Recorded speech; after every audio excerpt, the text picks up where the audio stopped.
नमस्कार शेतकरी बंधूंनो, स्वागत आहे आपलं कृषी समृद्धीमध्ये. आणि मित्रांनो, आपल्या राज्यभरातील शेतकरी बांधवांसाठी अत्यंत महत्त्वाची अपडेट म्हणजे की कर्जमाफीमध्ये जे आहे ते अत्यंत महत्त्वाचे मोठे बदल करून शेतकऱ्यांसाठी अत्यंत महत्त्वाच्या घोषणा ज्या आहेत त्या पुन्हा एकदा करण्यात आलेल्या आहेत. आणि यामुळे आपल्या राज्यामध्ये अगोदरसुद्धा जे काही 2019 लाख कर्जमाफी मिळाली होती तर त्या शेतकऱ्यांना आतासुद्धा कर्जमाफी मिळण्याचा मार्ग मोकळा झाला आहे.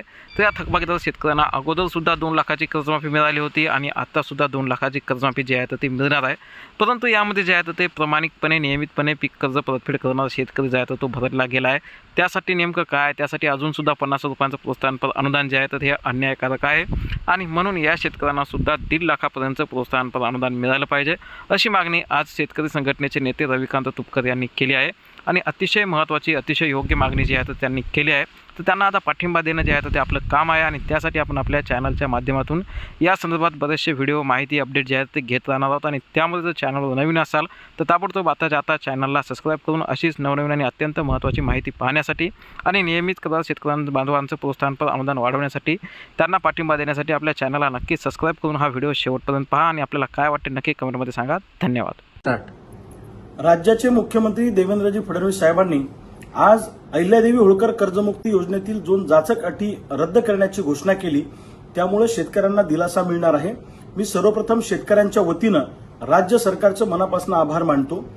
हा खऱ्या अर्थानं शेतकऱ्यांच्या आंदोलनाचा विजय आहे असं मला प्रामाणिकपणे वाटतं. आम्ही महाराष्ट्रभर कर्जमुक्ती आदेशाची होळी केली, फसव्या कर्जमाफीची होळी केली. मी अन्नत्याग आंदोलनाला बुलढाण्याला बसलो. महाराष्ट्रभरातला शेतकरी रस्त्यावर उतरला, ठिकठिकाणी जाळपोळ झाली, लोकांनी कायदा हातात घेतला. त्यानंतर गिरीश भाऊ महाजन त्या ठिकाणी सरकारच्या वतीनं आले आणि सरकारसोबत सकारात्मक चर्चा करून मार्ग काढू असं त्यांनी सांगितलं. त्याला उशीर लागला बैठक लावायला. आमच्या सगळ्या शेतकरी पुत्रांचा संयम तुटला.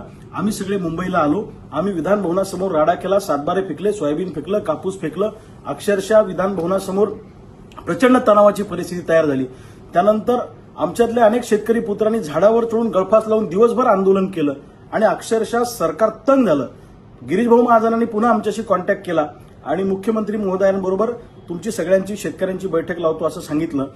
आज सकाळी मुख्यमंत्री देवेंद्रजी फडणवीस साहेबांबरोबर गिरीश भाऊ महाजनांच्या उपस्थितीमध्ये आमची शिष्टमंडळाची बैठक झाली आणि या बैठकीमध्ये जाचक निकष आणि अटी रद्द करण्याचा निर्णय झाला आणि त्याची घोषणा सभागृहामध्ये फडणवीस साहेबांनी केली. यामध्ये 2019ला ज्या शेतकऱ्यांनी कर्जमाफीचा लाभ घेतला त्यांनाही या कर्जमाफीचा लाभ देण्याचा निर्णय आजच्या विधान भवनाच्या या घोषणेमध्ये झाला. आणि 25-26ची रेग्युलर कर्ज भरण्याची अट रद्द केली. त्यामुळं या मागच्या 3 वर्षात कुठलेही 2 वर्ष रेग्युलर भरलेलं असलं तरी त्यांना प्रोत्साहनपर अनुदान मिळेल ही घोषणा केली. पण आमची मागणी आहे की 50,000 रुपये तुम्ही जे अनुदान देणार आहे रेग्युलर भरणाऱ्यांना त्याच्यात 1.5 लाखाचं अनुदान करावं अशी मागणी आहे. आणि त्या कर्जमाफी योजनेतल्या अजून काही अटी आणि निकष आहेत ते पण काढून टाका ही सुद्धा आमची मागणी आहे. मग पीक कर्जाचा विषय आहे, पीक विम्याचा विषय आहे, शेतीमालाच्या भावाचा विषय आहे, सोलर पंपाचा विषय आहे, वीज कनेक्शनचा विषय, जंगली जनावरांच्या त्रासाचा विषय, बाकी जे काही शेतकऱ्यांचे मुद्दे आहेत आणि ह्या अटी काढण्याचा विषय, हे सगळे मुद्दे घेऊन आमची लढाई सुरूच राहणार आहे. भावांनो, महाराष्ट्रातल्या शेतकऱ्यांना सांगतो, पुन्हा एकदा एकजूट व्हा आणि राहिलेल्या मागण्यांसाठी पुन्हा एकदा आंदोलन उभं करू.